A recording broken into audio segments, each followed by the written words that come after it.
Merci pour votre présence, pour votre participation à cette séance d'information pour les parents qui vivent une séparation.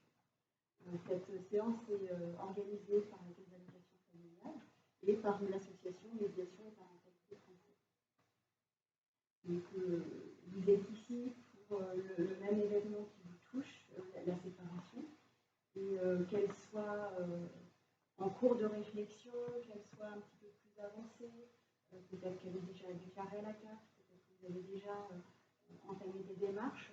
Vous vivez tous un processus, un tourbillon qui modifie votre situation, votre vie, qui peut entraîner des difficultés.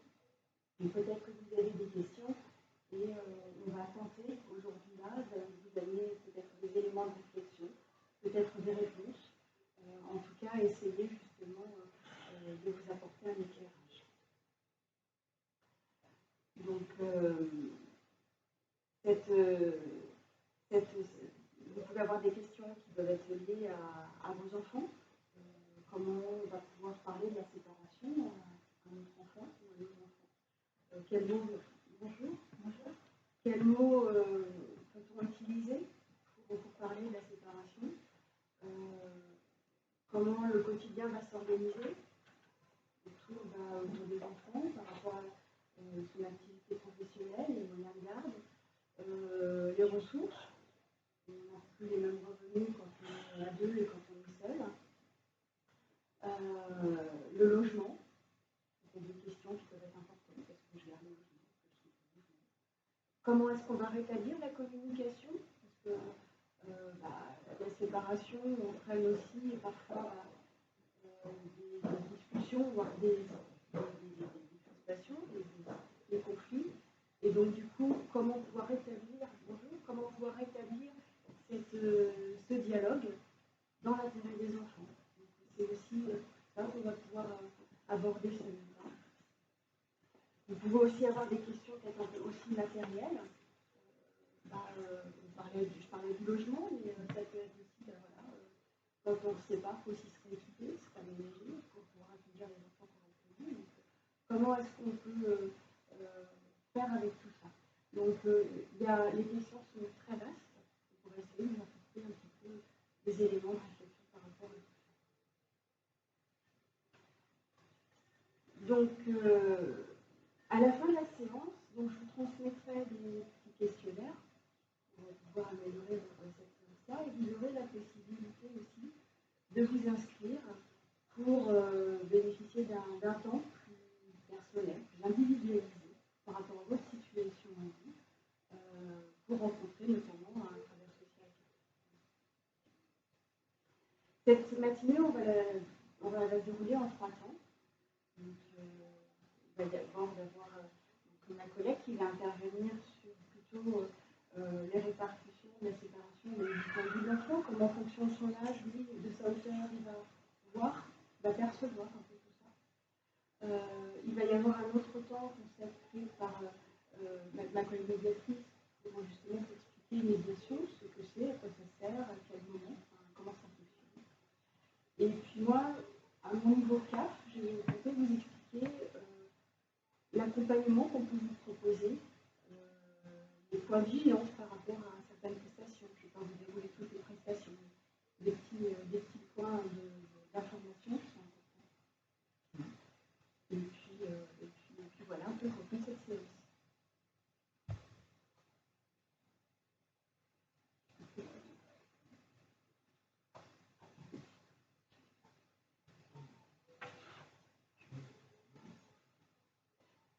Alors, je vais me présenter déjà. Donc, je suis Catherine Ambin, je suis psychologue de formation et j'ai travaillé pendant plus de 20 ans dans un espace de rencontre. Donc, les parents viennent voir leurs enfants sur des créneaux horaires assez limités. Et ce que je vais aborder avec vous, devant vous, ce sont des réflexions qui émanent de cette expérience-là. Et qui peuvent permettre de saisir un peu comment ça peut se passer dans la tête d'un enfant en fonction du contexte de séparation et de séparation. vais aborder, ce n'est pas exhaustif, ça ne serait même pas juste pour tous les enfants, c'est juste des pistes de réflexion qui peuvent vous aider à un moment donné à tout d'un coup repérer chez votre enfant, en fonction de son âge, des choses qui viennent nous parler à nous adultes, donc à vous parents. D'accord? Et ce n'est pas exhaustif. D'accord. Donc, je vais commencer par des choses assez banales, mais je pense que c'est toujours important de l'avoir en tête. Voilà. La séparation conjugale, déjà, c'est un homme et une femme qui, un jour, décident de ne plus faire vie commune. Une communauté, famille. Cette évidence s'inscrit dans un contexte, dans un climat qui amène différentes questions. C'est-à-dire que comment on traduit l'échec d'un couple, parce que c'est de ça qu'il s'agit,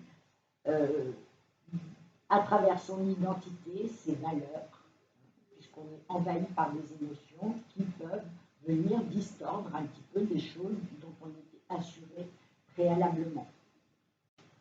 Vous dire aussi que le choix amoureux et la construction d'une famille participent d'une étape importante dans nos vies, puisque si on a l'habitude de dire que notre développement, le développement d'un enfant traverse certains stades et s'arrête à l'adolescence, c'est-à-dire quand l'enfant arrive à une majorité qui suppose un certain niveau de maturation apte et qui devient apte à prendre des décisions, malgré tout, il y a une dernière étape dans le développement qui est celle d'obtenir, d'accéder à un statut de parent. Le stade où l'enfant est fort de discernement et de supérieur que l'âge. Alors, on va y revenir un peu plus tard, vous voulez bien? Parce que je l'aborderai un peu plus tard, parce que je comprends ce que vous dites. Mais on peut le dire au niveau d'une organisation, comment dire, un peu technique au niveau de sa capacité, de ses capacités cognitives. On sait qu'un enfant arrive à un certain moment à pouvoir raisonner, à pouvoir, etc. Le discernement, c'est encore une autre chose. Parce que je vais beaucoup vous accentuer le côté des émotions, de ce qui vient justement quelquefois bousculer une organisation qui normalement est cognitivo organisationnelle. Donc je disais qu'en fait le dernier, pour moi, en tout cas, c'est ma manière de penser, je ne suis pas toute seule, la dernière étape de notre développement, c'est l'accession à un statut de parent. Jusqu'à ce moment-là, on obtient le même statut que ceux qui nous ont donné la vie. Et ce projet-là de construire une famille porte en nous toujours une idéalisation, quelle qu'elle soit. C'est-à-dire que soit on veut mieux faire que ses parents si on estime qu'on n'a pas été un parent à un enfant suffisamment soutenu, aimé, compris, ou alors, à l'inverse, on estime avoir eu une enfance merveilleuse, auquel cas notre projet va être d'être au moins à la hauteur de ce qu'on a reçu. Donc, dans ce schéma-là, que je vous donne de façon sobre, l'enfant va devenir notre projet idéal, c'est-à-dire qu'il est le symbole d'une idéalisation, où on veut faire mieux ou autant, etc.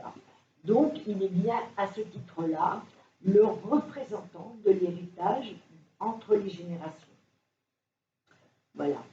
Donc, évidemment que la séparation nous renvoie également à la notion de deuil. C'est-à-dire que, alors que nous avons fait un choix amoureux, que nous avons pris la décision de construire une famille, à un moment donné, la séparation, la chute de notre projet, s'assimile à la notion de deuil. Et le deuil entraîne également un niveau d'émotion qui est différent selon les personnes, bien sûr, mais quand même qui a une incidence assez importante sur notre propre façon de vivre la séparation. C'est-à-dire que celui qui va, par exemple, poser le choix de quitter l'autre peut éprouver une culpabilité. Alors que celui qui, lui, apprend qu'il est quitté, lui peut être dans une incompréhension, c'est-à-dire qu'il va chercher qu'est-ce qu'il a produit lui pour mériter que l'autre, comme ça, se détourne de ce qui avait été un projet commun au départ. Donc, il y a la notion de deuil qui est toujours un mouvement, un processus qui est plutôt lent, puisqu'il vient toucher des émotions profondes en chacun de nous, des deux parents, sous une forme ou sous une autre. Et donc, ce choc-là initial va devoir faire place à un rétablissement, au rétablissement d'un équilibre qui va être vécu plus ou moins intensément. C'est-à-dire qu'il y a des étapes et qu'elles ne se corrèlent pas forcément, ces étapes, chez l'homme ou chez la femme. Hein, voilà, chacun peut être à une étape différente de son processus. Donc ça c'est des notions qui sont importantes à avoir en tête. Je pense que vous le savez probablement, mais simplement les garder en tête. La rupture du couple peut amener aussi un retour à une situation de dépendance. Alors que quand on s'installe avec quelqu'un, qu'on fait un projet de famille, et on est dans, effectivement, prendre de la distance par rapport à la situation d'avant, qui était souvent une situation de dépendance. On était plutôt les enfants d'eux que les parents d'eux, d'accord? Donc voilà, on a Donc la situation de dépendance dans le cadre de la séparation va amener des choses comme organiser des horaires de travail. Et en même temps, ces horaires de travail pour devoir s'articuler avec des contraintes temporelles de l'enfant, bien sûr. Je parle toujours du point de vue de l'enfant. Donc, celui qui reste avec les enfants au quotidien va avoir l'ensemble de ces contraintes-là d'une organisation temporelle. Il va falloir aussi, alors qu'on aimerait oublier, prendre de la distance avec ce qui nous remue vraiment profondément, on va être obligé d'aller inscrire sa monoparentalité dans toutes les administrations, c'est-à-dire que dans sa famille aussi, dans son cercle amical, c'est-à-dire qu'à chaque fois, il va falloir répéter que nous sommes séparés, que notre situation a changé. Là où on a besoin de prendre de la distance pour se sortir un peu des émotions qui nous submergent, à l'inverse, tout ce qui est matériel va nécessiter qu'on aille répéter partout.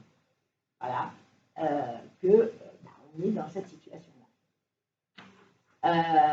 Voilà, et puis ma collègue Brigitte le disait, il y a le fait de déménager d'un lieu habituel où s'organiser une vie, voilà, et il va falloir effectivement partir ou s'installer différemment en tout cas, et donc souvent avec une restriction du confort, des possibilités, des ressources, etc. Donc l'enfant évidemment est pris dans tous ces mouvements-là.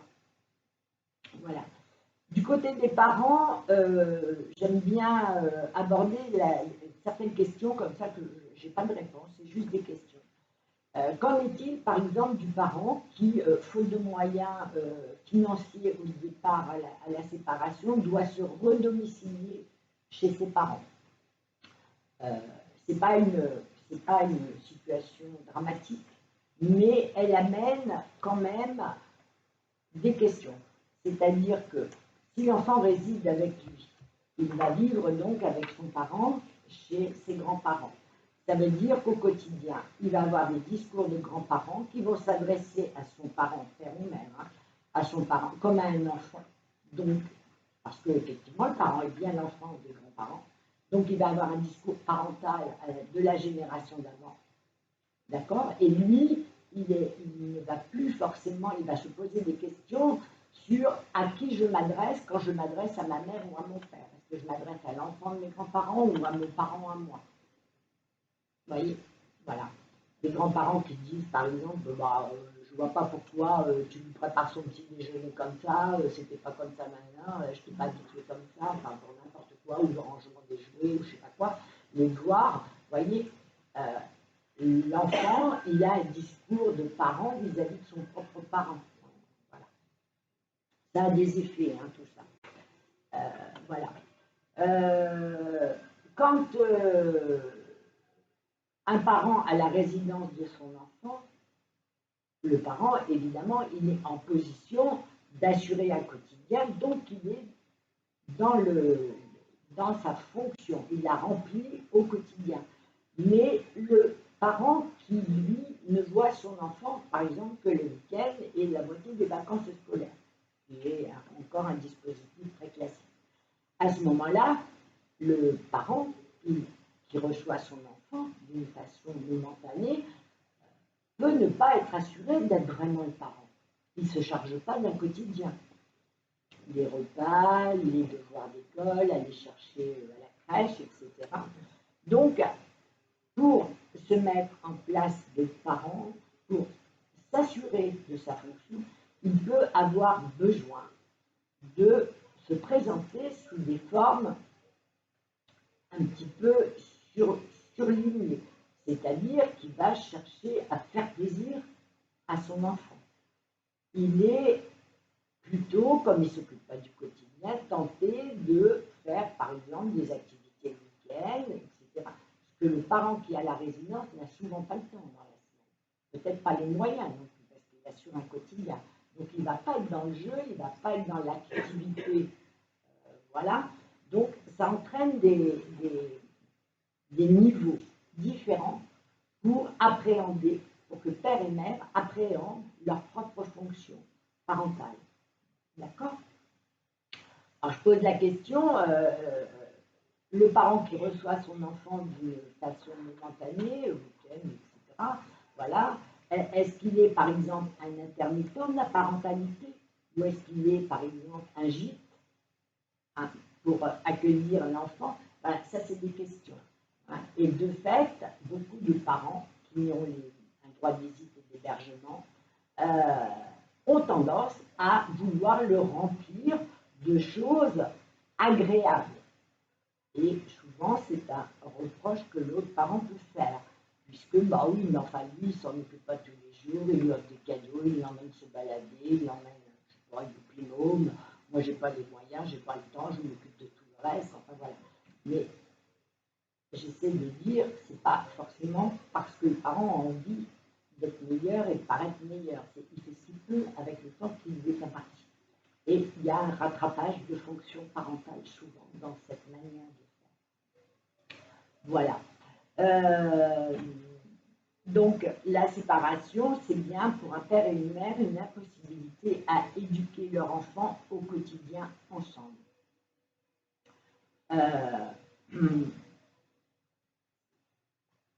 La séparation des parents pour un enfant, c'est une situation, comment dire, c'est une situation interrelationnelle, comme il en rencontre dans sa vie depuis qu'il est né, parce que les séparations, en fait, vivre, c'est une succession de séparations, une succession de deuil, puisque dès que nous naissons, n'est-ce pas, nous sommes séparés du monde d'avant, un monde aquatique, un monde altérien. Et à partir de là, toute notre existence va être une succession de séparations pour grandir, pour s'adapter à un autre contexte, etc. Donc, qu'une séparation provoque chez un enfant, ça peut prendre des effets, ça prend des effets multiformes sur son développement. Ce n'est pas nocif a priori. Les effets peuvent être négatifs ou positifs. Voilà. L'enfant aussi veut dire qu'il n'est pas uniquement l'enfant de ses parents, hein, de ses parents qui se séparent. C'est ce que j'aurais dû dire. Il n'est pas uniquement l'enfant de parents séparés. Il est aussi un cousin, un petit frère, un copain d'école, un petit-fils de, voilà, un voisin. Enfin, il a des tas d'autres relations, environnements relationnels, qui font qu'il n'est pas uniquement ancré dans la séparation de ses parents. Ce que les parents éprouvent souvent quand ils sont à l'étape de la séparation. Hein, ils vont focaliser sur leur enfant qui va souffrir, qui va être triste, qui ne va plus avoir ses deux parents, qui va... Voilà, il y a une projection aussi des émotions des adultes sur les enfants. Mais il ne faut pas oublier que l'enfant n'est pas qu'un objet parental, qu'un objet pour ses parents.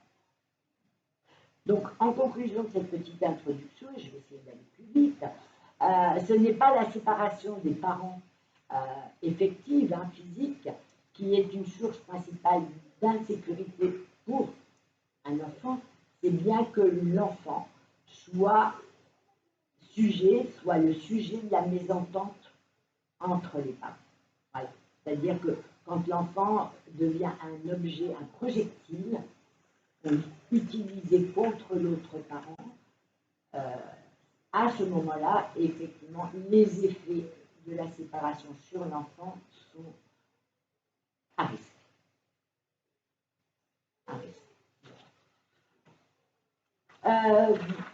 Dans un premier temps, je vais aborder les enfants en bas âge. L'enfant en bas âge, alors, j'en reviens un peu au stade, hein, on a notamment les psychologues, hein, stade de développement de l'enfant, etc., de tel âge à tel âge. Alors, ok, ce sont des références qui nous permettent de nous repérer, mais ce n'est pas exhaustif. D'accord? Il y a des enfants qui arrivent plutôt à un certain stade, d'autres moins tôt, mais quand ils vont l'obtenir plus tard, il sera beaucoup mieux structuré parce que ça aura pris un peu plus de temps. Voilà.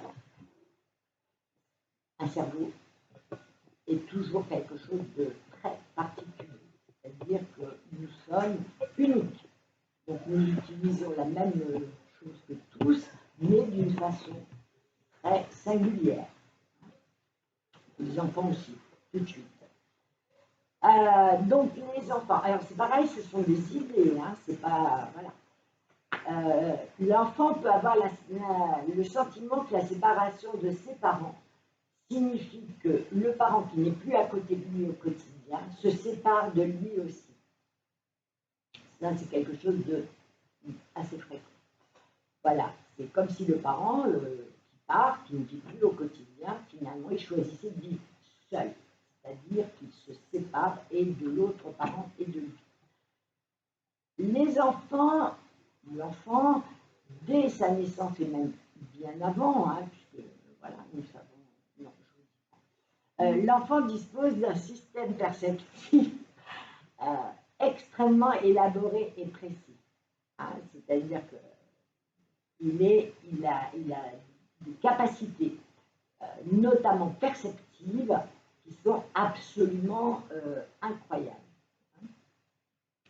Et il va effectivement les utiliser, c'est-à-dire qu'il va être d'autant plus sensible à l'égard de ses parents, puisque ce sont les personnes les plus proches de lui et dont il dépend.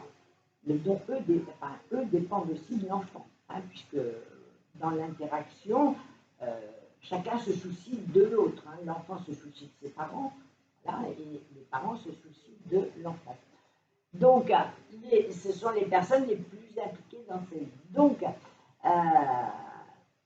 beaucoup de parents, évidemment, et il n'y a pas d'erreur sur ça, vont vouloir protéger leur enfant de la séparation. C'est-à-dire qu'ils vont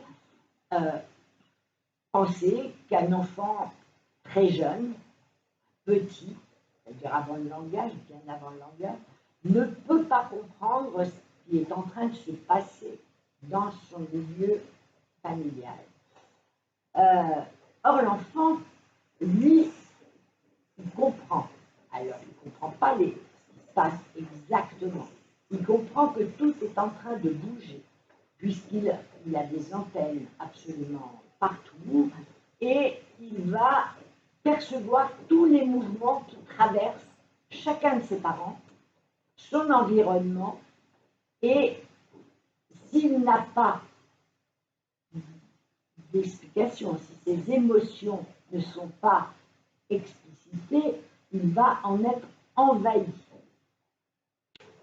Donc, l'importance à ce moment-là, c'est de lui donner les moyens de comprendre pour qu'il puisse organiser ce qu'il est en train de percevoir. Un enfant tout petit, l'intonation de la voix. Hein, une mère ou un père qui, d'un coup, va avoir une voix d'une extrême tristesse parce qu'il est dans un contexte de séparation. Voilà. Il va lire l'histoire à l'enfant, mais d'une façon atone, c'est-à-dire qu'il le fait, c'est son, entre guillemets, son travail de parent, mais la voix va être plate, l'enfant ne va pas le saisir, ne va pas être rassuré. La nervosité des gestes, la tension musculaire, etc. L'impatience ou alors l'inertie dans les actes du quotidien, quand on est complètement animé d'une colère, d'une incompréhension, etc. Tout ça, ça passe dans nos actes de la vie quotidienne. L'alternance aussi des présences. Une amie proche qui va passer beaucoup plus souvent pour soutenir une mère, ou etc. Enfin, voilà, des grands-parents qui vont plus être là aussi pour voilà, essayer de soutenir l'enfant qui est là dans la séparation, etc. Donc ça, les enfants perçoivent toutes ces modifications-là. Et évidemment, ils se posent des tas de questions, sans pouvoir en faire grand-chose. Donc ça peut amener aussi, le parent peut observer chez l'enfant des choses inhabituelles, qui peuvent inquiéter quelquefois. Donc il est tout à fait important de poser des mots pour expliquer ce qui s'annonce, ce qui se déconstruit, qui va se reconstruire aussi dans la vie familiale. C'est-à-dire qu'on peut penser qu'un enfant ne comprend pas, et c'est juste, c'est-à-dire qu'il ne va pas saisir le sens des mots que nous adressons, mais il va saisir, dans la manière qu'on a d'utiliser les mots et de les prononcer, il va saisir ce que nous mettons dedans. Et ça va lui amener de quoi organiser lui-même ses propres perceptions, ses propres émotions. Alors, vous dire que le prévisible est maîtrisable, hein, c'est-à-dire que c'est ce qu'on ne peut pas prévoir qui devient angoisse, hein, puisque ça nous submerge. Et du coup, quand on dit traumatisme, c'est sur cette question-là qui s'installe. Le choc d'un traumatisme, c'est sur l'incompréhension que ça se passe, hein, qui s'accroche. Voilà. Mettre un enfant devant un fait accompli, le fait accompli dans la séparation de ses parents, hein, présentement, là, ça peut lui donner le sentiment qu'il est une partie négligeable, hein, de la vie familiale. C'est-à-dire qu'il est l'objet dont un des parents va se charger. Ce n'est pas la même chose de dire à un enfant tu vas aller vivre avec ta mère, et voilà, que de dire, que de lui expliquer, écoute, voilà, moi et ta mère, nous t'aimons beaucoup. Nous aimerions vivre tous les deux avec toi. Nous ne pouvons plus vivre ensemble, mais nous ne pouvons pas te partager en deux pour prendre la moitié chacun. Donc, nous allons faire au mieux pour. Vous voyez, ce n'est pas du tout la même chose.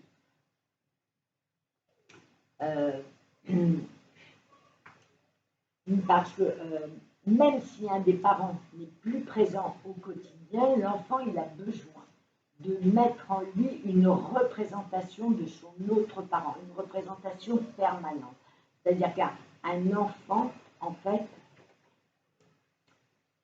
évidemment que c'est important d'avoir ses parents chaque jour pour s'occuper de lui, mais pour son développement futur et sa vie d'adulte, voilà, c'est vraiment de pouvoir disposer d'une représentation de ses parents dans son psychisme et de pouvoir se référer à ses origines, à son histoire, c'est-à-dire faire partie, avoir un lien générationnel, c'est-à-dire s'inscrire, il n'est pas un objet qui est arrivé comme ça, s'inscrire dans une histoire familiale, et cette histoire-là, c'est entre les générations. il a besoin de se référer à ses origines pour s'ancrer dans sa propre vie. Voilà. Alors, je prends souvent l'image de l'arbre. Si vous prenez un arbre, alors l'arbre c'est l'enfant, et donc l'arbre il a des racines qui seraient la génération d'avant. Si nous amputons un arbre d'une partie de ses racines, ça ne veut pas dire que l'arbre ne va pas pousser, ne va pas grandir. Ça veut dire simplement qu'il a une partie atrophiée. Donc il y a une partie de ses branches qui peut-être vont être racornies et ne plus pouvoir donner de feuilles ou de fleurs. Ça veut dire qu'une partie de ses feuilles vont peut-être ne pas pouvoir s'étaler aussi bien que... Voilà. Donc c'est cette image-là.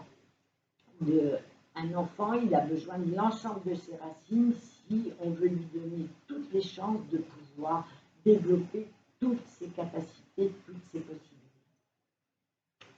Donc, accéder à l'âge adulte, c'est bien lui donner les moyens de percevoir les choses et de toujours lui donner les moyens de savoir qu'il est bien affilié à un père et à une mère.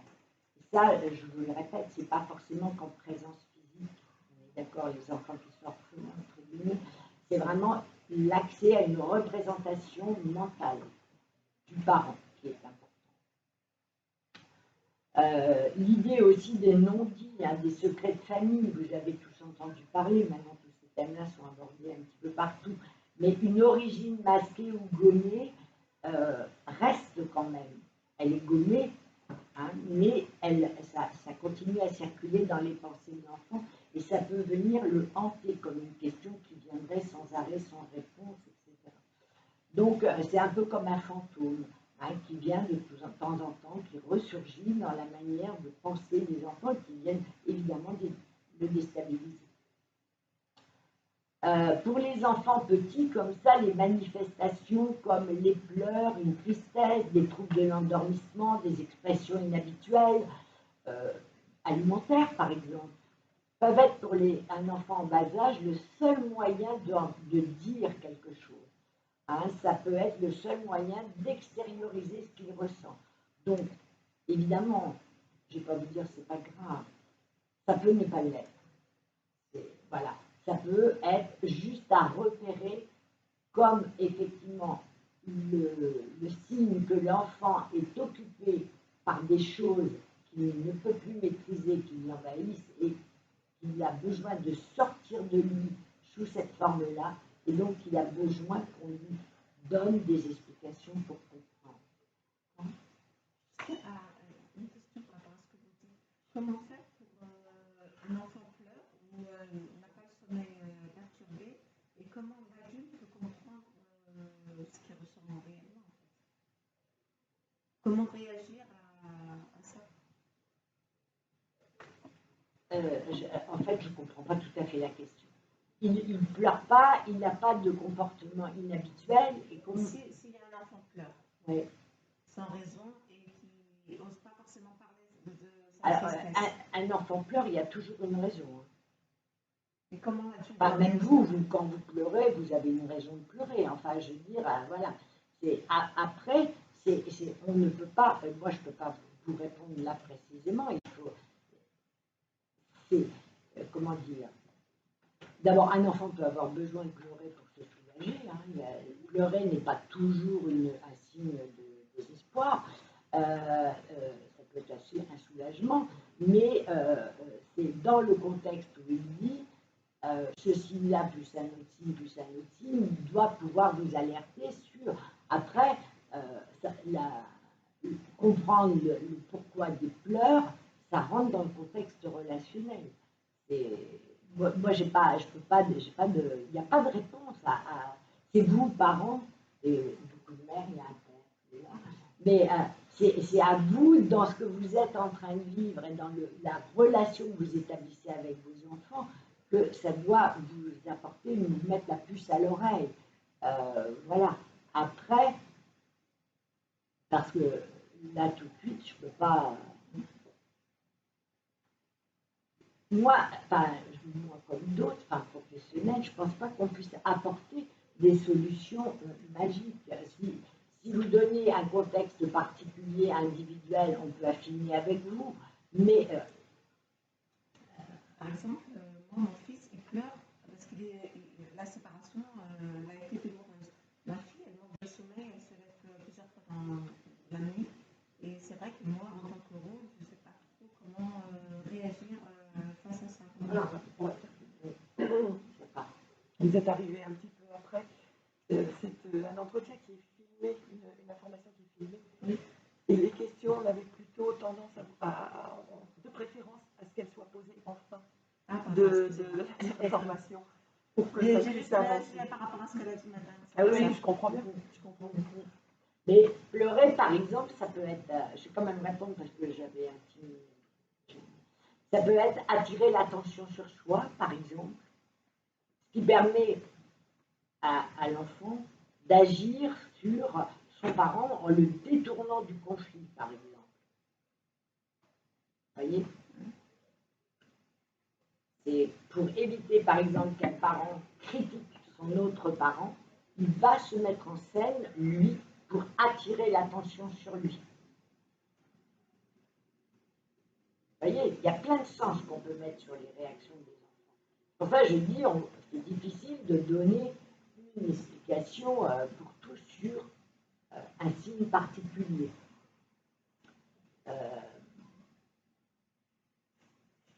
Pour les enfants, et là je reviens parce que vos enfants sont plus vieux, je pense, mais sur un tout petit, sur des petits qui n'ont pas l'usage du langage, tous les signes que je viens de nommer, ce sont des modes de communication, hein, puisqu'ils n'ont pas les mots pour le dire, ils utilisent ce qu'ils ont à leur disposition. Voilà, et on va aussi, j'aime bien aborder aussi la question des adultes et des parents particuliers dont on dit qu'ils sont protecteurs de leurs enfants, et c'est même une tâche qui leur incombe, hein. Tout adulte doit protéger les enfants. Mais il ne faut pas non plus oublier que les enfants ont une mission, se donnent une mission, qui est de protéger également les personnes qu'ils aiment le plus, et donc leurs parents. Donc les enfants, effectivement, peuvent développer des conduites singulières dont ils estiment qu'elles protègent leurs parents. Voilà.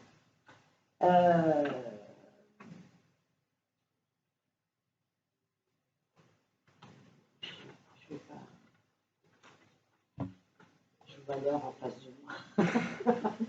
J'ai jusqu'à quelle heure? Vous avez 3 heures devant vous? On est samedi, quoi. Bah, c'est vrai que j'aime bien donner des exemples et tout ça, mais bon, on est un petit peu. Mais je vais quand même en donner un petit sur une petite fille qui avait dans les 2 ans à l'espace de rencontre. Et quand donc son père attendait à l'intérieur des locaux pour exercer son droit de visite sur cette petite fille, et la mère donc l'accompagne, et cette petite fille était dans un état pour se séparer de sa mère, elle pleurait, elle hurlait, enfin elle donnait des coups de pied, voilà, ça a été très très délicat comme passage. Le passage c'est quand même fait, hein, parce que c'est très important, hein, que l'enfant ne soit pas pris non plus dans quelque chose qui serait d'une décision qui serait beaucoup trop lourde pour elle. Pour lui, l'enfant, bon, voilà, c'était une petite fille. Donc ça a été absolument voilà, un arrachement, hein, quasiment pour l'accompagner jusqu'à son père. Elle avait son père, il l'a prise dans ses bras, elle ne disait plus rien, elle s'est calée sur son corps, on sentait qu'elle avait ça lâché, quoi. Et tout. Elle a passé 2 heures absolument incroyables, c'est-à-dire qu'elle l'avait bien en elle l'avait pas vu depuis très longtemps. Hein. Mais alors les enfants, à l'odeur du père, enfin du parent, pas que des pères, je vous l'ai dit, la tension musculaire, la voix, enfin tout ça. Très clairement, elle l'avait reconnu. Et elle a passé 2 heures très sympathiques avec son père, qui en était très soulagé parce qu'il avait très peur de ne pas être reconnu justement par sa fille. Et au moment du départ, à nouveau, ça a été compliqué. La rhabiller, mettre son manteau, ça a commencé à être compliqué. Et en fait, ce qui était compliqué, c'était de se séparer de son père. Mais sur le chemin de retour vers sa mère, elle était revenue à l'état du départ pour rassurer sa mère. C'est-à-dire qu'elle pleurait à chaudes larmes, etc. Et donc, la mère, qu'est-ce qu'elle a fait? Elle a dit, ben voilà, les 2 heures ont été comme ça. Je l'ai quittée comme ça, je la retrouve comme ça. Pendant 2 heures, elle a été comme ça. Voilà. Alors que l'enfant, pendant les 2 heures, a été totalement différent. Mais elle a rassuré sa mère. Alors, elle a rassuré son père aussi. Voilà. Et elle a rassuré sa mère. Vous voyez, un enfant, il peut faire, alors je vais entre guillemets, ce travail-là. Voilà. C'est dans un contexte où l'enfant était élevé en milieu protégé? Oui. Absolument. Mais c'est juste un exemple, on en a plein comme ça, hein, mais pour vous montrer à quel point un enfant, même aussi jeune que ça, peut venir soutenir son parent là où il pense que c'est nécessaire de le soutenir. C'est pas forcément juste par rapport à l'adulte parent, mais l'enfant, lui, il y va, quoi, hein, il donne tout ce qu'il a, quoi, avec ses moyens à lui. Chez l'enfant d'âge scolaire, hein, l'enfant, pour aborder les apprentissages d'une façon sereine, il est important qu'il se sente autorisé à penser librement, et donc à penser à chacun de ses parents librement, puisque s'il est interdit de penser à un de ses parents, par exemple, parce que ce serait un mauvais, un destructeur, ou je ne sais pas quoi, ça veut dire qu'il est obligé de freiner une partie de ce qu'il pense. Or, la pensée, alors moi je représente ça, c'est faux, hein, évidemment c'est juste une image, mais je représente souvent ça comme une bande qui enregistre, qui mémorise, qui met en boîte les souvenirs, etc. Et du coup, sur cette pensée-là, cette bande-là de pensée, il y a quelque chose, il y a une contrainte, on est obligé d'effacer, de gommer quelque chose parce que ce n'est pas accepté par l'entourage, il ne faut pas en parler, etc. Du coup, on ampute une partie de la capacité de penser des enfants. Alors, ça peut être très momentané, hein, ça peut s'installer pour ça. Donc, il faut que l'enfant, pour aborder les apprentissages, n'ait pas ce genre de contrainte. Il va aborder les apprentissages, mais d'une façon tranquille, d'une façon, spontanée. Il ne faut pas qu'il y ait des contraintes qui s'imposent à sa manière de penser les choses. Donc,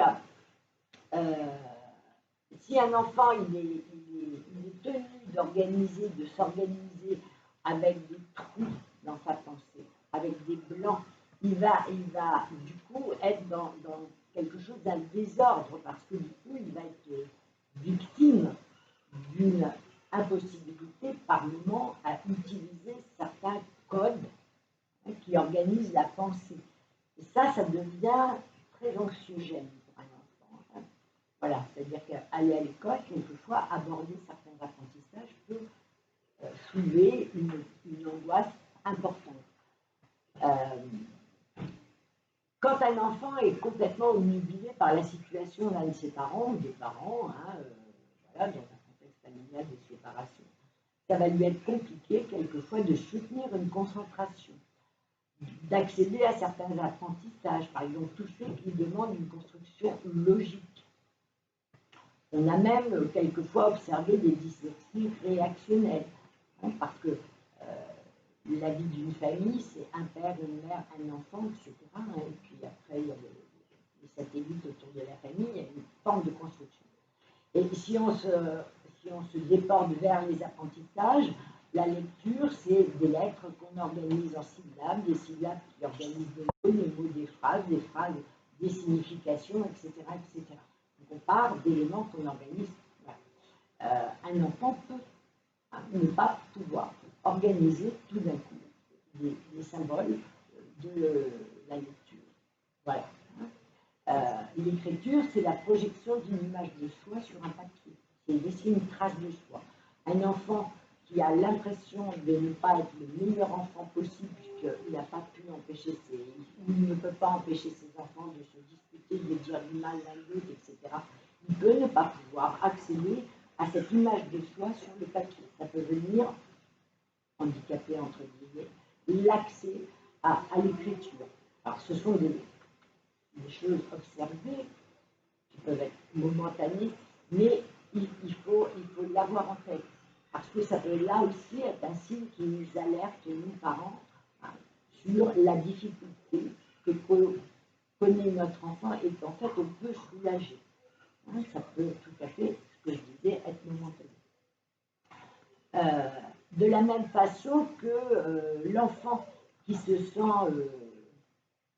tenu, alors tenu c'est contraint vraiment de respecter des choses, de ne pas faire trop de bruit, parce que ça suscite des états de crise chez un de ses parents ou chez ses parents quand ils sont dans le cadre de la séparation, etc. Il peut avoir une image de lui qui est mauvaise mais il se tait. Il tait ses désirs, il tait ses envies, voilà. Il est plutôt dans quelque chose, moi je vais dire des assauts dépressifs, voilà. Donc cet enfant-là peut avoir besoin de récupérer une énergie quand il est à l'école, et ça peut donner des comportements agressifs vis-à-vis d'autres enfants, par exemple dans les cours de récréation. C'est des choses qu'on observe assez fréquemment.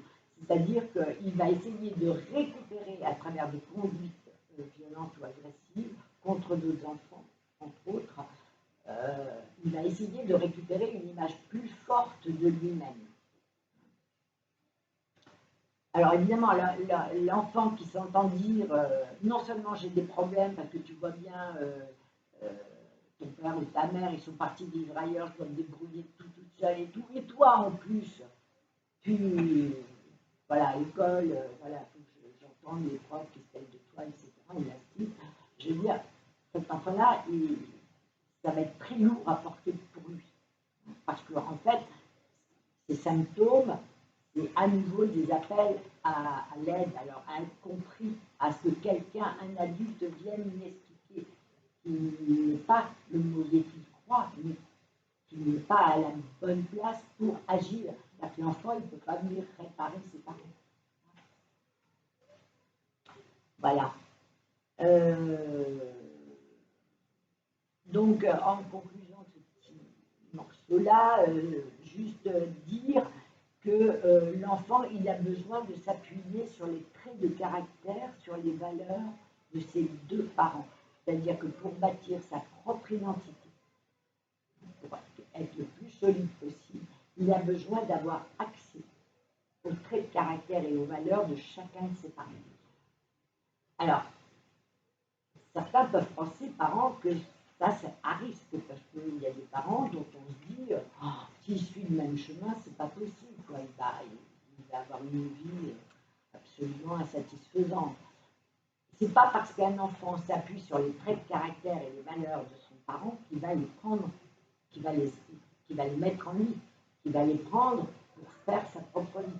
Ça veut dire qu'il va pouvoir réfléchir sur ce qu'est le parent. Et il fera ses propres choix quand il sera en âge de les faire. D'accord? C'est un enfant et ses parents, c'est pas un jeu de décalcomanie. Plus un enfant est privé de l'accès à une compréhension de son parent, et plus il va aller rechercher ce qu'est le parent. Donc en fait, le meilleur moyen de mettre un enfant dans les traces d'un parent, c'est de le priver du parent. Pas physiquement, c'est le priver, vraiment l'empêcher d'y penser. Quoi, dire, voilà. Donc il va faire comme si, mais tout son parcours va faire qu'il va se remettre dans les mêmes traces pour le retrouver. Parce qu'on part toujours de son origine. Et quand elle manque, il faut aller la chercher. Donc, du côté de l'adolescent, c'est un petit peu autre chose. Et voilà. Alors, l'adolescence, tout le monde en entend parler, la crise d'adolescence.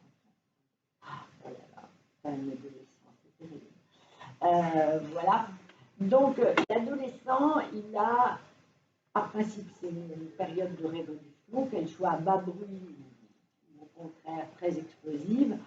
c'est une révolution dans le corps et dans le psyché, hein, puisque c'est la dernière étape comment je vais dire, de l'élaboration de la sexualité. Alors, chez l'adolescent, et effectivement, il se prépare au passage à l'âge adulte, puisque ça, voilà, 18 ans, c'est l'étape fondamentale. Donc, l'adolescent, lui, il est hésitant entre tellement, comment dire, effrayant de se diriger vers une autonomie, une indépendance, on va courir ses propres risques pour soi, tout va dépendre de nous en fait, c'est l'idée qu'on s'en fait en tout cas.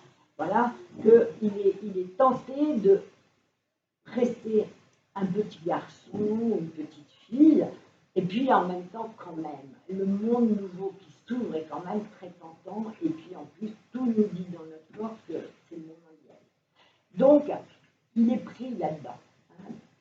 Et donc, il va avoir besoin de vérifier les valeurs qui lui ont été transmises par ses parents.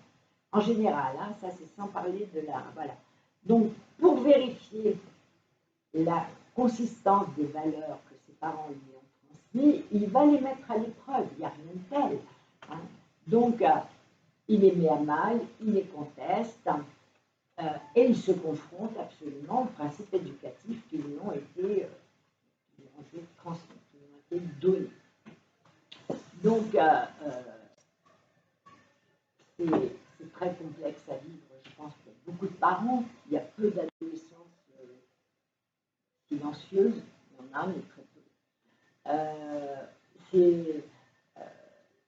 Quand je dis aller vérifier les valeurs transmises, c'est l'exemple par contre de ces ados qui mettent un bazar assez gigantesque dans l'organisation de la vie familiale et qui sont très réactifs au niveau verbal, etc.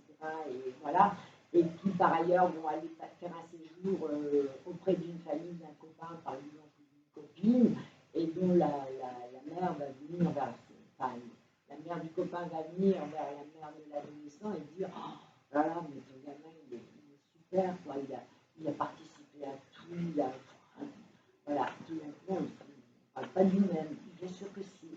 C'est-à-dire que ce qui lui a été transmis, appris, il va le vérifier ailleurs. Alors, pourquoi ça se passe comme ça? Le garçon, adolescent, il est dans une éclosion, je vous l'ai dit, de sa sexualité.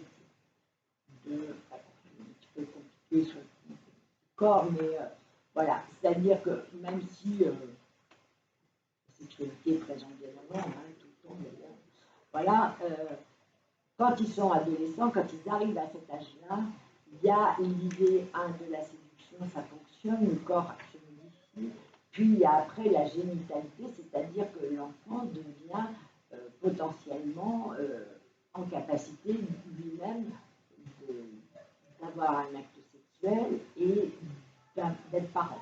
Il y a tout ça qui vient, qui se met en route à un moment donné dans l'adolescence.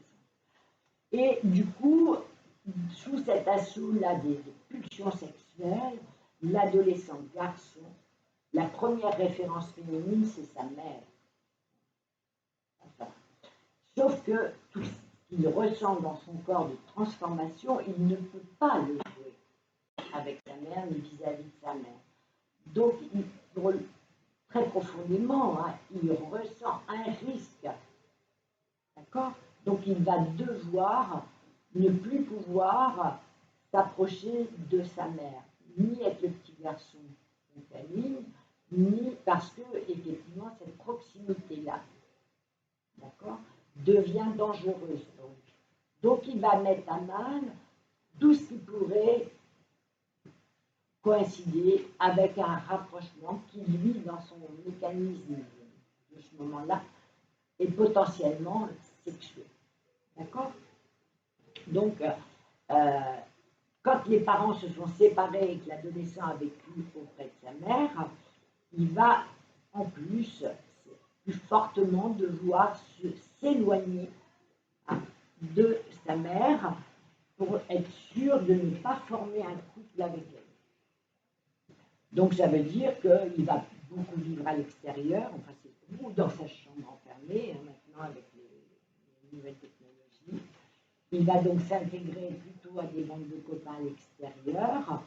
Il va chercher à avoir de l'intérêt à l'extérieur, à susciter l'intérêt à l'extérieur de la maison familiale plutôt qu'à l'intérieur. Il va décaler tous ses horaires de sortie.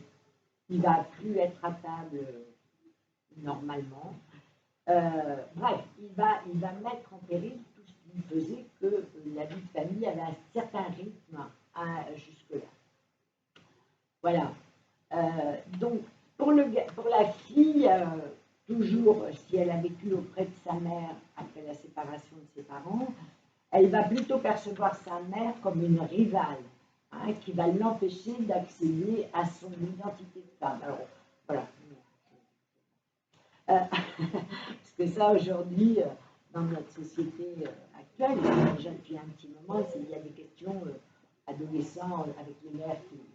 Alors les pères aussi, du point de vue sportif, mais plutôt... Mais les mères, c'est vrai qu'elles paraissent jeunes beaucoup plus tardivement, avec des tenues vestimentaires qui peuvent... Voilà, on a quelquefois une mère ado, adolescente. Bon, voilà, hein, on a vraiment tout juste une génération, finalement, quand on observe, voilà. Mais, voilà, beaucoup de choses ont un petit peu changé. Donc, elle va plutôt refuser l'autorité de sa mère, puisqu'elle l'a vue comme une rivale, et elle va essayer de la mettre à défaut dans les domaines, justement, de la féminité, de la sexualité.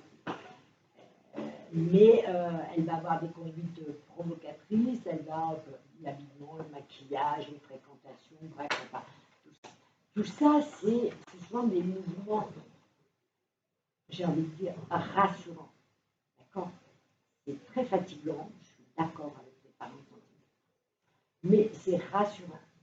Tout ça, ça a besoin de s'articuler pour que l'adolescent et l'adolescente puissent prendre la mesure de ce qu'ils sont, de ce qu'ils sont capables, de l'image qu'ils renvoient chez les autres, etc.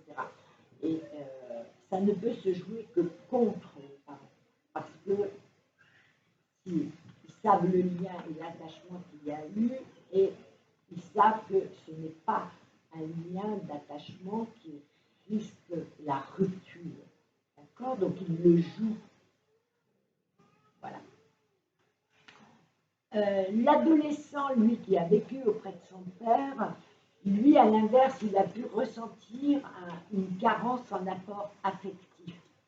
Le rapport entre un père et son fils est rarement fait de câlins à tout va, etc. Enfin voilà, il y a un autre mode d'attachement et de communication.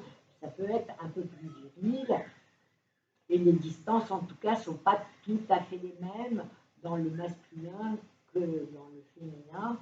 Donc, il peut avoir besoin comment dire, de régresser un petit peu sur un apport d'affection plus proximal. Et donc, il va fuir, s'il est chez son père, l'adolescent, il va fuir le dialogue, il va se révolter, il va déployer des comportements souvent transgressifs. Donc, on va être sur des expressions, par exemple, alcool, stupéfiant, acte en bande, hein, ça peut aller jusque-là, parce que ce sont des moyens d'énoncer le mal-être d'une façon virile. Une fille qui vivrait auprès de son père après la séparation de ses parents, elle va, comme le garçon quand il vit chez sa mère, devoir se protéger de tentations, de reporter sur son père son besoin de séduire et d'être séduite, bien sûr. Donc elle va, elle aussi, aller chercher à l'extérieur tous les supports à ces questions qu'elle ne peut pas adresser à son père. Voilà, et son évolution vers un statut de femme va se faire dans une opposition au père, au masculin du père. Donc voilà, il va aussi éviter la proximité, le tête-à-tête, et elle va plutôt être à l'extérieur. Alors pourquoi je vous donne ces données-là au niveau de l'adolescent? C'est parce que quand un enfant a grandi jusqu'à l'adolescence auprès d'un seul de ses parents qui sont séparés quand il était plus jeune, c'est bien de se poser la question de la résidence. À l'adolescence, je ne dis pas qu'il faut changer la résidence systématiquement quand les enfants arrivent à l'adolescence. Je dis que c'est bien de se poser la question.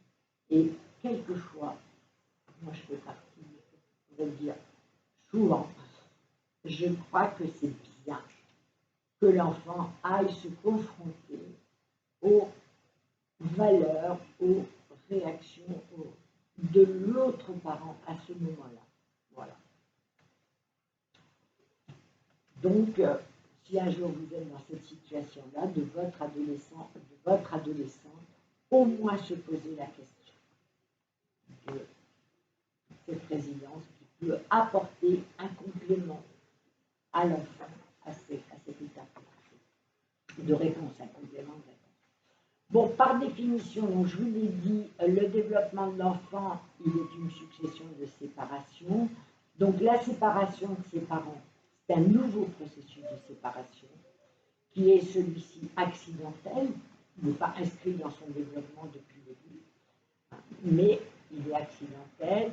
Mais ce qui est fondamental pour l'enfant, c'est bien d'intégrer cette séparation, de pouvoir l'intégrer au processus de ses pensées et non pas de le subir ou d'en être prisonnier. Si un père et une mère ne se situent pas à leur place respective, alors l'enfant ne peut pas être assuré sur sa propre place. Et il peut développer, effectivement, je l'ai déjà dit tout à l'heure, mais le sentiment de ne pas être suffisamment bon pour permettre à ses parents de vivre mieux, d'être épanouis, voire ne pas avoir été assez bon pour les garder ensemble. Donc l'enfant n'a pas à être le confident de son parent. Il n'a pas non plus à tout connaître du conflit qui les anime. Il a besoin par contre que chaque parent le rassure sur la continuité de leur lien, sur le climat engendré par la séparation qui ne remet pas en cause sa place d'enfant et l'attachement de chacun à lui. C'est ça ce dont l'enfant a besoin. Donc ce qui induit forcément de verbaliser les émotions. On a le droit de ne pas être bien, on a le droit d'être triste. On peut dire je suis triste. Je fais au mieux pour sortir de ma tristesse, sortir de, je ne sais pas quoi, de mes difficultés, mais on verbalise. Verbaliser les émotions, la tristesse, la colère, en lui assurant qu'il n'est pas le responsable, qu'il n'est pas non plus le destinataire de notre colère, par exemple. Lui permettre d'anticiper les mouvements, les changements qui sont en route dans la vie familiale, le préparer aussi à l'absence d'un de ses parents au quotidien, l'autoriser à rencontrer l'autre parent, et si ça c'est pas possible de rencontrer le parent, il y a des parents qui quelquefois habitent très loin, et voilà, même si, ou pour d'autres raisons d'ailleurs, maladie psychique, ça arrive que les parents s'absentent longuement de la vie de l'enfant. C'est important de ne pas ternir l'image et la représentation que l'enfant a besoin d'avoir pour se construire. Voilà. Voilà. Il faut sécuriser au maximum cet espace-là psychique, où l'enfant peut utiliser l'image de chacun des parents. Voilà. Et puis j'arrête. Merci.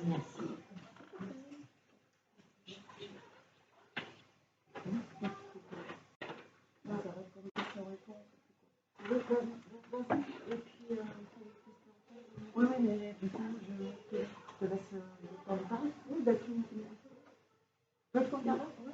Et puis après, les questions. D'accord.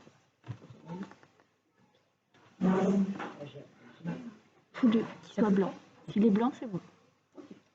Bonjour, donc Madame Espagnol, médiatrice familiale, l'association Médiation et Parentalité 37. Dans la continuité de ce que Catherine vient de vous exposer sur les aspects plutôt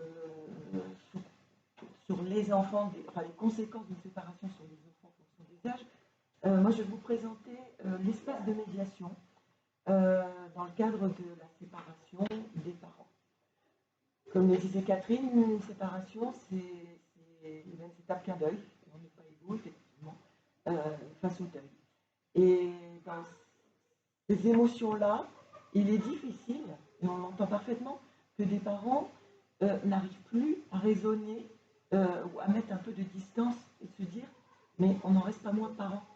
Et de faire un peu de la distanciation entre nos problèmes conjugal ou ex-conjugal et notre parentalité, ce que nous devons de continuer à être après la séparation dans l'intérêt de nos enfants.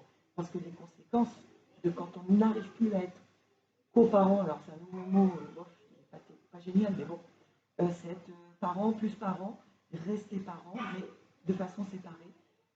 Si on n'arrive pas à être dans ces échanges-là après la séparation, les conséquences, c'est ce que Catherine vient de vous exposer. Les risques.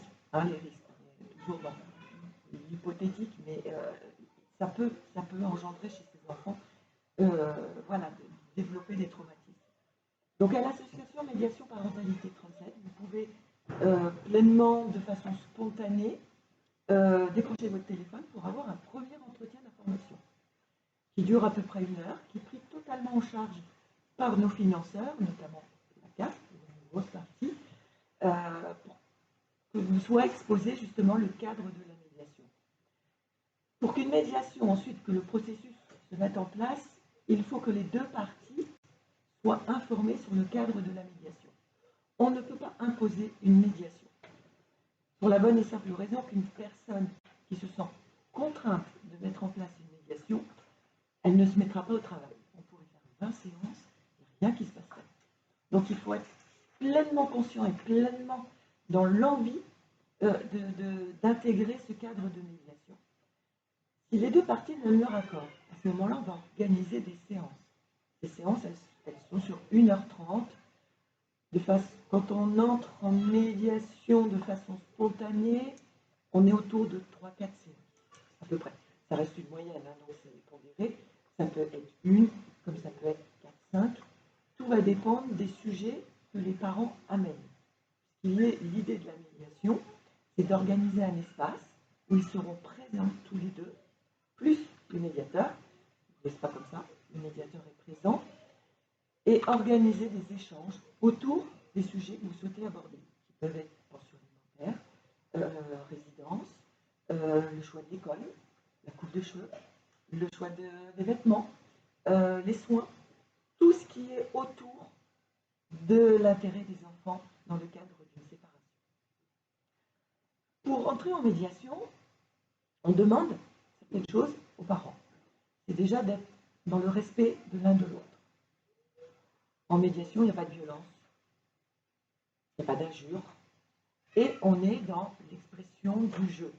Alors, le jeu dit ce que j'ai vécu, ce que j'ai ressenti, en quoi j'ai été blessée, ce que je pense être le mieux, ce que j'aimerais, etc., etc. Parce que quand on est dans le tu qui accuse, le tu qui pointe du doigt, ça se passe très souvent à l'extérieur, mais quand on est dans ce système de communication, qu'est-ce que va faire l'autre? Il va surenchérir dans le tu, il a fait ceci, tu n'as pas fait cela. On est dans une escalade, et là on n'est plus en capacité d'être dans l'écoute de l'autre. Ou alors, qu'est-ce que fait l'un ou l'autre quand il est accusé de tous les maux de la terre? À un moment donné, il coupe court à la communication. Et on n'est toujours pas dans un système d'échange. Alors que être parent, c'est partager une autorité parentale à 55 ans. Qu'est-ce que dit une autorité parentale? Au regard de la loi, au regard de la loi, l'autorité parentale, c'est déjà protéger, nourrir, loger son enfant. Et ça veut dire, pour des parents, qu'ils sont dans l'obligation, au regard de la loi, d'échanger sur au moins 5 actes importants. C'est comme ça que c'est dit. Les 5 actes importants sont la scolarité, l'hospitalisation, les sorties de territoire, les choix religieux et les sports extrêmes. C'est clairement dit. La loi dit que pour tous ces sujets-là, les parents sont dans l'obligation d'échanger. D'accord? Ensuite, dans l'autorité parentale, vient les actes usuels. Les actes usuels, c'est le quotidien des enfants quand ils sont avec l'un ou l'autre parent. La loi ne dit pas que vous êtes dans l'obligation de téléphoner à chaque fois le parent pour avoir l'autorisation de faire une sortie dans un parc ou d'aller au cinéma. Non, puisque vous êtes considérés comme des parents protecteurs, chacun de vous a le droit de mener la vie qu'il le souhaite, de faire partager à son enfant des activités qu'il le souhaite, à partir du moment où ça ne met pas en danger l'autre enfant, sans avoir à demander la permission à l'autre parent. Voilà ce que dit la loi. Ça, c'est le contexte. Ensuite, évidemment, dans une séparation, comme vous disiez Catherine, il y a tout le panel des émotions qui rentrent en ligne de compte.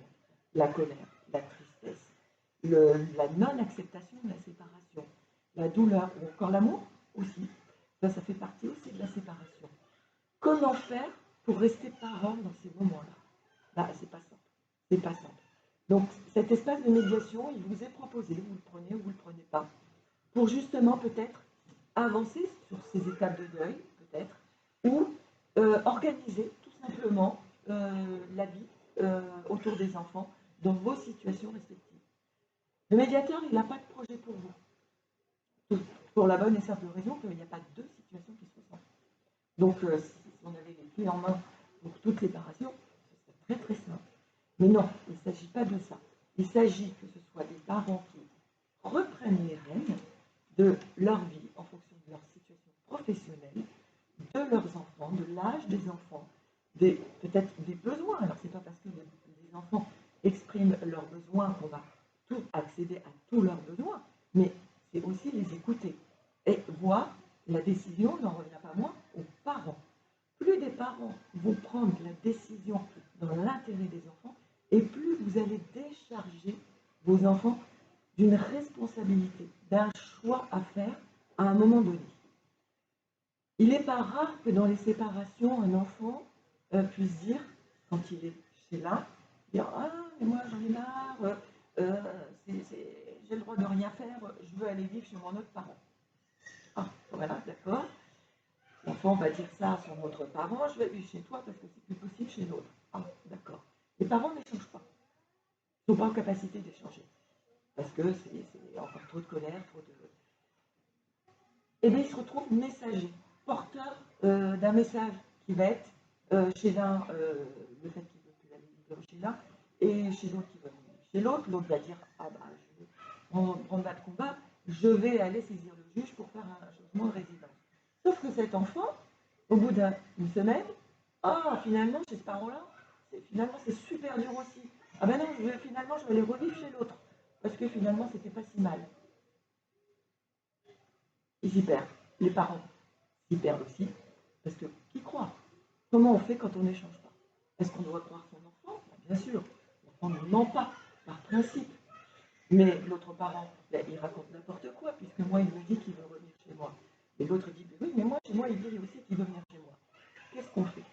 Alors que si vous reprenez les rênes d'échange, de communication, pour dégager cet enfant, d'avoir une responsabilité et de se mettre dans une posture un peu de toute puissance, j'ai employé un mot très très fort, d'avoir à décider de où est-ce que je veux vivre. C'est le mettre dans une posture qui n'est pas une posture d'enfant, puisque même au regard de la loi, les décisions elles sont à prendre par les parents. Un enfant mineur qui fait une infraction, ce sont les parents qui sont pénalement responsables. Donc c'est à un moment donné resituer l'enfant à sa place d'enfant et que les décisions elles sont à prendre par les parents. Et plus elles sont co-construites entre ces parents, plus ces parents vont prendre la décision ensemble qu'on choisisse une résidence principale chez l'un ou chez l'autre ou une alternée, peu importe ce que vous choisissez. Mais à partir du moment où c'est acté par les deux parents, vous dégagez l'enfant. Vous dégagez l'enfant d'une décision qui n'est pas, pour laquelle ce n'est pas à lui de la prendre. Donc je reviens à l'espace de médiation pour dire que c'est ce qui est possible de faire pour vous dans cet espace, d'échanger. Je ne vous garantis pas de résultat puisqu'on vous rend vraiment acteur des décisions qui seront prises en médiation. Et s'il y a des difficultés pour entrer dans ce cadre qui est dans l'acceptation d'entendre la parole de l'autre, aussi difficile que ce soit, parce que ça peut secouer, ça bouscule une médiation, hein. Vous entendez des choses qui ne sont pas toujours très faciles à entendre. Mais si vous êtes prêt à entrer dans cette mise en mouvement, il peut ressortir des accords en fin de processus entre les parents. Ces accords, il y a 3 degrés d'engagement. Soit ils sont oraux, et c'est suffisant, vous faites le choix de ne pas aller au-delà d'accords oraux entre chacun des parents. Vous pouvez faire le choix d'écrire vos accords parentaux. On a des trames plus ou moins établies où on peut écrire les accords parentaux. En tout cas, c'est un accord moral entre vous. C'est des accords qui sont signés, datés, vous repartez chacun avec une copie. C'est des accords moraux, ça vous engage moralement l'un vis-à-vis de l'autre. Et le dernier degré d'engagement, si vous le souhaitez, c'est que ces accords écrits soient homologués par le juge aux affaires familiales. Rien de plus simple, vous saisissez la requête, le SERPA, je ne sais pas combien, sur l'agenda gouv.fr, le SERPA de la saisine du juge, et vous joignez vos accords parentaux. Et vous envoyez ça au TGI. Et vous aurez une audience, je ne sais pas quand, mais dans très très longtemps, mais en tout cas c'est possible de faire ça. Le médiateur est diplômé d'État, donc il a un code de déontologie. Donc on vous doit déjà la confidentialité des propos qui sont tenus dans les séances de médiation. En aucun cas je ne peux être appelé à témoigner, ni devant un juge, ni à faire un compte-rendu à un avocat. Je vais même plus loin, je vais même jusqu'à dire que je n'ai même pas d'attestation à vous donner sur le fait que vous ayez engagé une médiation familiale lorsqu'elles sont spontanées. Je vais poursuivre après. Dans une mesure spontanée, je n'ai aucune attestation comme quoi il y a eu une médiation, qu'il y a eu tant de séances, je n'ai aucun compte-rendu et encore une fois, je ne dévoile rien du contenu des médiations. Pour la bonne et simple raison, c'est pour que vous ayez une parole libre, sans avoir une épée de Damoclès au-dessus de la tête, en ayant la crainte que ce soit repris et déformé à l'extérieur du lieu de la médiation. C'est une bulle pour les parents, une bulle que vous pouvez vous saisir pour, si c'est l'espace pour se décharger un peu des émotions, pourquoi pas, plutôt que de le faire devant les enfants, j'ai envie de dire, faites-le dans cet espace de médiation. Ensuite, dans mon code de déontologie, nous avons, excusez-moi, des grands mots, mais on vous doit équité, neutralité, impartialité. C'est-à-dire qu'on n'est pas là pour prendre parti ni pour l'un ni pour l'autre, qu'on va accorder autant de valeur à la parole de l'un qu'à la parole de l'autre. Et dans cette pluripartialité plutôt que impartialité, on va autant porter les propositions de l'un et les propositions de l'autre. Pour la bonne et simple raison que nous, on va toujours vous ramener sur l'intérêt des enfants. Qu'est-ce qui est bon, qu'est-ce qui n'est pas bon, qu'est-ce qui vous semble être bon, et on va vous interpeller, vous faire réfléchir dans les propositions de l'un et de l'autre, quel impact ça va avoir sur le demain pour les enfants. Et c'est vous mettre comme ça à la réflexion, essayez-vous de faire réfléchir sur les conséquences des propositions des uns et des autres, ainsi de suite, ainsi de suite. Et donc on va être dans une pluripartialité parce qu'on va porter effectivement vos propositions des uns et des autres. Mais c'est bien vous qui allez réfléchir sur peut-être une troisième proposition qui va vous convenir. On ne vous donne pas les solutions en médiation. Alors ça peut être frustrant pour certaines personnes qui viennent en médiation parce qu'ils attendaient tellement. C'est vrai que c'est plus confortable des fois quand c'est quelqu'un qui vous dit de. Mais si ce n'est pas le but de la médiation, si vous êtes dans une situation où, pour des bonnes raisons, hein, des fois il le faut le cadre pour continuer au bien vivre ensemble dans une séparation, et bien ça peut être le JAF, ça peut être effectivement le JAF qui va vous dire, parce que c'est son boulot, de trancher quand on n'est pas en capacité émotionnellement de pouvoir échanger, vous donner au moins un cadre à suivre au niveau de d'un cadre parental. Pourquoi pas? Mais en tout cas, c'est pas en médiation. C'est directement saisir un JAF pour que lui vous ordonne. Par contre, pour le coup, c'est une mesure exécutoire qui vous dira droit de visite ou pension alimentaire, etc., etc. Là, ça sera le JAF. La médiation, c'est vraiment un espace qui est donné en dehors de la justice, que vous repreniez les rênes de votre Autorité parentale, de prendre les décisions conjointes au niveau de l'autorité parentale. Le juge n'a pas autorité parentale sur vos enfants. Le médiateur n'a pas autorité parentale sur vos enfants. Donc, en l'occurrence, le mieux, c'est que ce soit les parents qui prennent les décisions dans l'intérêt de leurs enfants. Mais des fois, c'est pas possible. Parce qu'émotionnellement, c'est complexe et ça, on l'entend aussi. Humainement, voilà, on est tous humains, on est tous percutés, des fois, par des situations qui nous mettent à mal. Et financièrement, parce qu'une séparation, c'est 20% de pouvoir d'achat en moins, pour l'un comme pour l'autre. Il faut retrouver le logement, il faut, comme disait Brigitte, tout repayer, des fois. Comment on fait? Il n'y a rien de simple dans une séparation. Il n'y a rien de simple. Je vais aborder très rapidement le côté financier pour laisser la place justement à Brigitte sur les prestations CAF. Donc, comme je vous l'ai dit, nous sommes plurifinancés à très grosse partie par la CNAF. Donc, l'entretien d'information, il est totalement pris en charge par nos financeurs. Ensuite, par contre, les séances, si le cadre vous convient, elles seront payantes. Elles seront payantes au prorata des salaires de chacun. Chacun va payer sa participation en fonction de ses revenus. À titre indicatif, une personne qui est en deçà du RSA, c'est 2 € la séance. Entre 500 et 1000, on doit être à 5 € la séance. Entre 1000 et 2000, on doit être à 10 €, et ainsi de suite, pour vous donner un ordre d'idée. D'accord? Cette grille, vous pouvez la trouver sur le site de la CAF au niveau du montant des séances. D'accord? Donc, chacun paye sa participation en fonction de ses revenus. D'accord? Ensuite, très brièvement, je vais vous parler des mesures qui sont ordonnées, puisqu'on peut entrer en médiation d'une manière plus judiciaire. C'est-à-dire que si vous avez une audience, que vous êtes dans le cours d'une procédure de demande de divorce, il se peut que le jour de l'audience, le juge vous propose la médiation. Si les deux parties, encore une fois, il ne peut pas contraindre, s'il a l'accord des deux parties, il peut ordonner une médiation. En ce cas-là, le service de médiation va être missionné pour mettre en place cette médiation, puisque, de principe, les deux parties ont donné déjà leur accord au juge. Après, le cadre de la médiation, celui du respect, de la déontologie, de cet espace, de ces séances qui durent 1h30, ça reste la même chose. La seule différence dans ces mesures judiciaires, c'est que nous avons un compte-rendu à rendre au juge. C'est le seul moment où nous avons un compte-rendu à rendre au juge, mais, encore une fois, ce compte-rendu ne dit rien du contenu, il est purement factuel. C'est-à-dire, avons reçu monsieur et madame tel jour, il y a eu tant de séances, il y a eu accord ou pas accord. C'est tout, ça s'arrête là.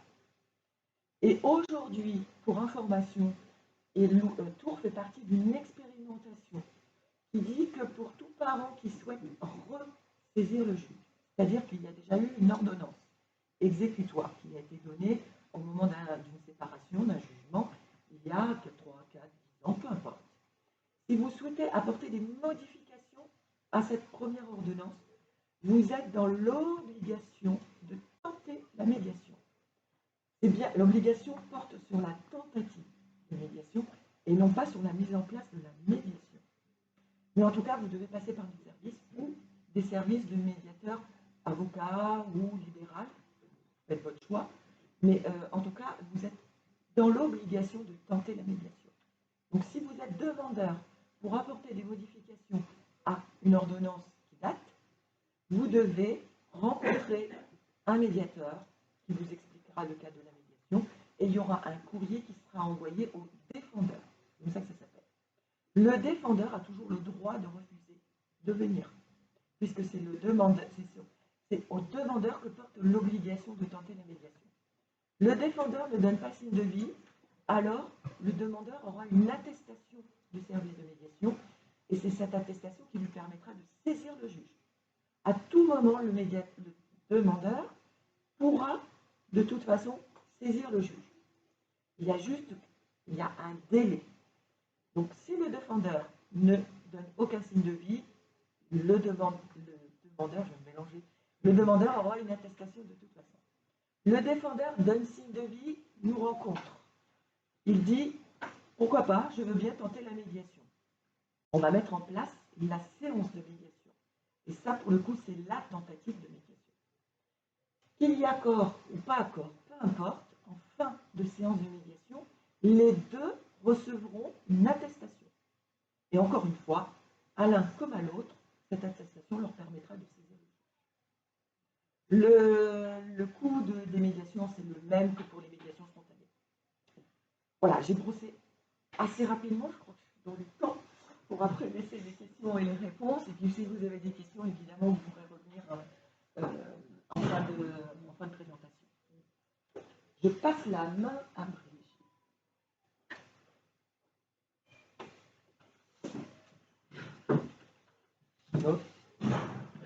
Merci. Donc moi, je vais vous expliquer un petit peu ce que l'on fait au service accompagnement des familles en tant que travailleur social. Donc on accompagne des familles qui se séparent. Il y a des familles que l'on voit quelques séances, les autres, on va accompagner jusqu'à 6 mois, voire 1 an, tout le temps du processus, d'une procédure, s'il y en a une, du déménagement, s'il y en a un. Donc, on prend autant de temps qu'il est nécessaire dans ce travail-là. C'est selon votre souhait, ce n'est pas obligatoire, hein, mais sachez que c'est possible. Un travail qui est fait avec un travailleur social, on est soumis au secret professionnel. Donc, ce qui se passe lors de nos entretiens, ça reste confidentiel. On a la chance à la CAF du Tour de pouvoir faire ces entretiens à la CAF, mais aussi d'aller au domicile, qui est une chose plus pratique parfois, pour ne serait-ce qu'avoir les papiers avec soi et puis pouvoir aussi prendre le temps, ou ne serait-ce aussi de s'organiser par rapport à ce travail de ces enfants. On peut s'adapter aussi à vos obligations, en fonction de vos obligations professionnelles, par exemple. Voilà, c'est pas forcément que sur les horaires d'ouverture de la CAF, les entretiens. Sur le contenu, tout va dépendre de votre situation. Votre situation est particulière, donc forcément, ce que je vais aborder avec une personne, je ne vais pas aborder avec la même chose avec une autre personne. Il y a des questions quand même qui reviennent assez fréquemment. C'est notamment au niveau des ressources. Il y a des personnes qui parfois, effectivement, ne déclarent pas leur séparation tout de suite parce qu'ils vont penser qu'il va falloir un jugement pour déclarer la séparation. Et du coup, ça va différer l'ouverture des droits. Il est possible de déclarer une séparation à la CAF, même pour certains couples dans certaines situations, alors que vous êtes sous le même toit. C'est une possibilité. Et ce qui permet justement d'évaluer des droits. Peut-être que quand vous étiez en couple, vous n'aviez pas droit à certaines prestations, et le fait d'être seul avec votre situation, vos revenus, votre particularité, peut-être que là, vous allez offrir des droits particuliers. Donc nous, on va vous accompagner aussi pour faire des simulations par rapport à ces droits et des ouvertures de droits. On va travailler aussi avec les services de prestation, justement, pour voir, pour suivre votre dossier, pour que votre droit soit calculé en fonction de votre situation. Donc peut-être que vous allez ouvrir droit à la prime activité, peut-être que vous pourriez bénéficier du RIC, peut-être qu'avant vous n'aviez pas droit, vous pourriez prétendre à l'allocation logement. Donc ça, c'est des choses qu'on pourrait voir ensemble. Et puis, parce qu'une séparation, c'est parfois, on l'a évoqué rapidement, une pension alimentaire, peut-être que vous pourriez avoir droit à l'allocation soutien familial, le temps justement que les démarches s'enclenchent. Ou quand vous avez un accord qui est homologué par le juge ou un jugement, peut-être qu'il peut y avoir un complément. Si la pension alimentaire n'est pas payée, peut-être qu'il peut y avoir du recouvrement. Donc, il y a plusieurs prestations qui existent et pour lesquelles, justement, alors là, je ne vais pas vous décoder toutes les prestations parce que sinon, ce soir, on y sera encore. Mais il y a plein de particularités et souvent, on me dit je ne pensais pas que je pouvais avoir droit à ci ou à ça. Donc, ça, c'est des petites choses qui sont importantes à étudier. C'est pareil si vos enfants sont en résidence alternée ou pas, il peut y avoir un impact sur vos prestations. Donc ça, c'est autant de choses qu'on peut voir ensemble. Dans le travail aussi que l'on propose, il n'est pas que CAF. C'est-à-dire que peut-être que vous avez droit à donc des droits connexes, des droits d'autres organismes. Donc ça, c'est aussi des choses qu'on va regarder ensemble, en fonction de vos ressources. Peut-être que l'une des préoccupations principales aussi, qui revient souvent, c'est la question du logement. Là, aujourd'hui, le logement, il va falloir qu'on le fasse. Parce que le bail il est au nom de l'autre parent, ou parce que la maison qu'on occupe, peut-être qu'il faut qu'on la libère, peut-être qu'il faut qu'on la vende. Donc, il faut retrouver un autre logement. Donc, comment faire? Donc, selon votre situation, on va essayer de voir avec vous. Peut-être que vous êtes salarié dans une entreprise de plus de 10 salariés. Peut-être que vous avez cotisé à Action Logement. Peut-être que vous pouvez pourrendre une demande de logement social. Et puis du coup, la question qui vient après, c'est oui, mais je n'ai pas de garant, ou alors il y a le dépôt de garantie, comment je vais faire pour financer? Il y a des dispositifs qui existent. Donc on peut vous accompagner aussi pour essayer de répondre à ces questions-là. Ça peut être des questions par rapport au déménagement. Donc on va voir avec vous, est-ce que vous avez un entourage qui peut vous aider ou pas? Et s'il n'y en a pas, comment est-ce qu'on peut justement vous accompagner, vous aider par rapport à ce déménagement? Alors évidemment, on ne va pas être là à porter vos cartons, c'est sûr, mais il y a des organismes qui existent pour justement vous soutenir dans le déménagement. Et puis parfois, c'est aussi tout simplement, il y a le parent qui a pris, par exemple, la machine à laver et le frigo, et puis il va falloir, moi, que je réinvestisse dans ces équipements-là, mais j'ai déjà eu des frais pour le nouveau logement, ou alors j'ai payé un avocat, et puis là, je me retrouve en difficulté. Donc ça peut être aussi ça. Il y a ce que nous on appelle le prêt d'équipement ménager immobilier, donc qui peut vous être ouvert. Et puis il y a aussi les fondations sociales qui peuvent être débloquées selon votre situation. Donc c'est pour ça que vraiment un temps individuel très particulier peut permettre de balayer toutes ces questions-là et vraiment de rentrer dans le détail de votre situation pour voir comment on peut vous soutenir au mieux. Donc ça, c'est des choses qui peuvent être très précieuses aussi dans la durée par rapport à ce processus-là. Ça peut être, avant, je n'avais pas besoin de faire garder mon enfant. Aujourd'hui, comment je vais faire pour faire garder mon enfant? Qu'est-ce que ça peut être? Enfin, ça peut être, c'est très très très vaste. Ce n'est pas forcément le cas. Et puis, bien, parce qu'on travaille aussi sur la durée, le processus peut, comme je vous disais, aller jusqu'à un an. On travaille aussi sur des projets de répit. C'est-à-dire que voilà, vous avez tout ce tourbillon émotionnel, on l'a évoqué, administratif aussi, économique aussi. Vous pouvez souhaiter avoir un temps de répit. Et donc, on travaille aussi sur des projets, parfois de départ en vacances avec son enfant, pour pouvoir reconstruire aussi une autre dynamique. Avoir ce temps-là, cet espace-là. Et ça aussi, c'est des possibilités. On travaille notamment dans le cadre de vacances. Donc voilà, c'est vrai que je ne vais pas forcément rentrer plus dans le détail, ne serait-ce que parce que chacune là, chacun, vous avez des situations très spécifiques, mais le mieux dans ces cas-là, c'est de pouvoir vous inscrire. Cette séance-là vous permet aussi de vous inscrire pour pouvoir être contacté par l'une de nous et justement prendre un rendez-vous à prendre individuel. Ou alors de nous envoyer un mail à l'issue de la séance, du visionnage de la séance, pour justement prendre contact avec le service accompagnement des familles pour prendre un rendez-vous. Donc voilà, moi j'ai fait un tour assez rapide, mais voilà, c'est ce qu'on vous propose. Merci à vous.